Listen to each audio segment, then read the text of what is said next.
So downward dog is considered a resting pose, but it's actually really hard work for your upper body. And if you're not flexible in your hamstrings, it's really hard work in your legs as well. So we're gonna look at all the different aspects of downward dog and try to make it work for you and pinpoint all the details involved in this very complex pose.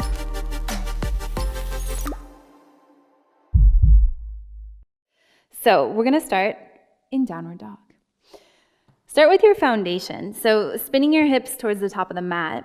Make sure that your fingers are spread as wide as you can get them. Your thumb's only about halfway, so this will help with your wrist. If you have any wrist problems, sensitivity, then making sure that you have a solid, big foundation for your hands is a good place to start. And from here, you're gonna press down through every single knuckle and through your index finger and your thumbs specifically. Good, and now from here, tuck your toes under and start to lift your hips up and back behind you. And an important thing to notice right away when you lift your hips up into downward dog is your stance, how far away your feet are from your hands.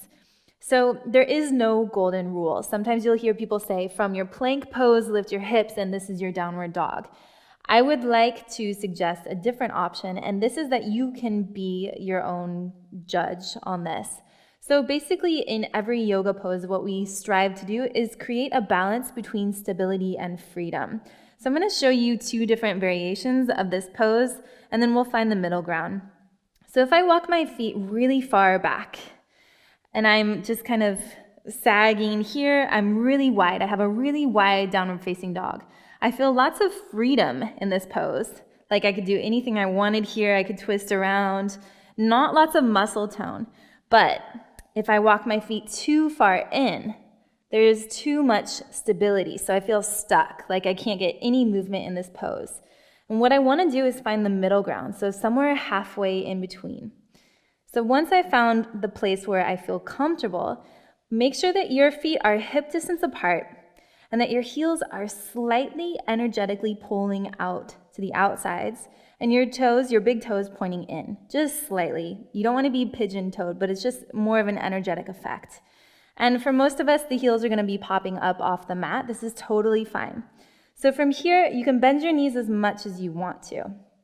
All right, starting from the feet, make sure that you're lifting up through the arches of your feet so you feel activity coming up through the legs. Gently spin your thighs in and then press the thigh bones back behind you. Roll your sit bones straight up towards the sky. And I would say this is the most important part of the pose. So bend your knees as much as you need to in order to get this lifting action through the sit bones and the hips. And once you found that, maybe you can start to release the heels down towards the mat. Okay, from here, there's a tendency to dump the belly and the chest down into the pose, or, contrary to that, to round the back. So if your shoulders are really tight, you'll have more of a roly-poly, like angry cat look. Or if you're really loose in the chest and you're really flexible in your shoulders, you might dump down and the belly hangs down.